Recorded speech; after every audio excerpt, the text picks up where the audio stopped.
அரக்கோணத்தில் ஆதரிக்கும் கரங்கள் அறக்கட்டளை, அபிஷேக் மருத்துவமனை இணைந்து இலவச மருத்துவ முகாமினை நடத்தினர். ராணிப்பேட்டை மாவட்டம் அரக்கோணத்தில் ஆதரிக்கும் கரங்கள் அறக்கட்டளை மற்றும் அபிஷேக் மருத்துவமனை இணைந்து அம்மனூர் அரசினர் ஆதிதிராவிடர் உயர்நிலைப் பள்ளியில் இலவச மருத்துவ முகாமினை நடத்தினர். முகாமிற்கு ஆண்டர்சன்பேட் குருசேகரம் ஆயர் ஜூலியஸ் ராஜதுரை தலைமை தாங்கினார்.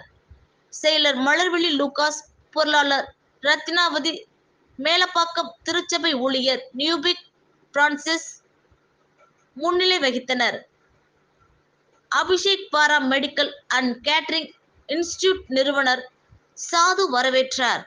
முகாமினை அம்மனூர் ஊராட்சி மன்ற தலைவர் ஜார்ஜ் ஞானவேல் தொடங்கி வைத்தார். முகாமில் அபிஷேக் மருத்துவமனை மருத்துவர்கள் அபிஷேக், மோகன், கௌதம், கிருபா உள்ளிட்ட மருத்துவ குழுவினர் பொதுமக்களுக்கு பொது மருத்துவம், கண் மருத்துவம், எலும்பு மருத்துவம், இருதய மருத்துவம், நீரிழிவு நோய் உள்ளிட்ட பல்வேறு சிகிச்சைகள் மேற்கொண்டு மருத்துவ ஆலோசனைகளை வழங்கினர். மேலும் பொதுமக்களுக்கு மருந்து மாத்திரைகள் இலவசமாக வழங்கப்பட்டது. முகாமில் சுமார் 300க்கும் மேற்பட்டோர் கலந்து கொண்டனர்.